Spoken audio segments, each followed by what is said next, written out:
तो यहाँ पर हम विश्व की प्राचीन सभ्यताएं, जिसमें हमारे भारत की सिंधु घाटी सभ्यता, तो मैप पर आप देख सकते हैं कि सिंधु घाटी सभ्यता पीले रंग से रंगी हुई है, जो भारत के मौजूदा पाकिस्तान और भारत के उत्तर पश्चिमी हिस्से में बताई गई है। ये जो क्षेत्र है वो सिंधु घाटी सभ्यता का क्षेत्र है। उसके बाद आप देख सकते हैं डार्क गुलाबी रंग से क्रीट सभ्यता। कौन सी सभ्यता? क्रीट सभ्यता। और ये सभ्यता जो आपकी दिखाई गई है वो दिखाई गई है यहाँ पर आप देख सकते हैं नक्शे में, अरब देश के ऊपर समुद्र में भूमध्य से सागर के आसपास क्रीट सभ्यता। ये कौन सी सभ्यता है? क्रीट सभ्यता।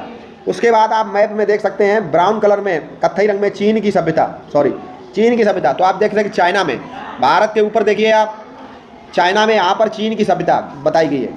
उसके बाद मिस्र की सभ्यता नारंगी रंग में, तो मिस्र की सभ्यता आप देखिए अफ्रीका में ऊपर, अफ्रीका महाद्वीप में ऊपर देखिए मिस्र की सभ्यता, देख रहे हैं यहाँ पर ये नील नदी निकल रही है, मिस्र की सभ्यता यहाँ पर, दजला फरात नदियाँ यहाँ पर। और उसके बाद मेसोपोटामिया की सभ्यता, मेसोपोटामिया की सभ्यता आप देख सकते हैं अरब देश, अरब प्रायद्वीप पर आप देखिए यहाँ पर ये जो है जो आपकी सभ्यता है वो है मेसोपोटामिया की सभ्यता। तो ये पुरानी सभ्यताएं हैं। मेसोपोटामिया की जो सभ्यता थी वो 5000 ईसा पूर्व से लेकर 2000 ईसा पूर्व तक है। ये सभ्यता दजला फरात नदी के किनारे विकसित हुई और जिगुरत इनके प्रमुख देवता थे और इनकी लिपि चित्रात्मक थी। ये पवित्र स्थान जहाँ पर नगर का देवता निवास करता, जैसे हमारे यहाँ मंदिर होते हैं। ये देखिए मछली प्रतीक चिन्ह, तो ये है आपकी मेसोपोटामिया की सभ्यता। उसके बाद मिस्र की सभ्यता, तो मिस्र की सभ्यता हम देखेंगे, पिरामिड बने हुए हैं, देख रहे हैं मिस्र की सभ्यता। तो यहाँ ये नील नदी यहाँ से निकली हुई है, अभी मैप पे भी देखा था हम लोगों ने। तो ये जो क्षेत्र मिस्र की सभ्यता, तो ये कई सारी सभ्यताएं, प्राचीन सभ्यताएं। उसके बाद क्रीट सभ्यता, मिस्र की सभ्यता में देखते हैं आप शरीर पर नाइट्रोन नामक पदार्थ लगाकर ममी बनाई जाती थी।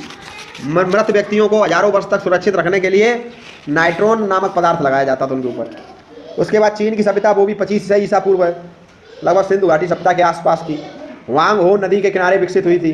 साटन के कपड़े तथा बांस पर लिखना सबसे पहले चीन ने ही शुरू किया था। कागज़ का आविष्कार भी सर्वप्रथम चीन में हुआ। चीन के लोग कांसे के बने बर्तनों में भोजन करते थे। चीनी अक्षर में लिखा हुआ शब्द किताब, किताब जब चीनी में लिखेंगे तो इस तरह लिखेंगे। बांस की बनी चीनी किताब, बांस से बनाई जाती थी किताब, बांस पर लिखते थे। तो ये थी भारत की प्रमुख प्राचीन सभ्यताएं। तो कौन सी सभ्यता किस नदी के किनारे विकसित हुई? जैसे कि मेसोपोटामिया दजला फरात, मिस्र की सभ्यता नील नदी, सिंधु घाटी की सभ्यता सिंधु नदी के आसपास।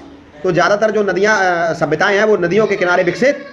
चीन की सभ्यता वांग हो नदी के और याक्सी क्यांग नदी के किनारे विकसित हुई।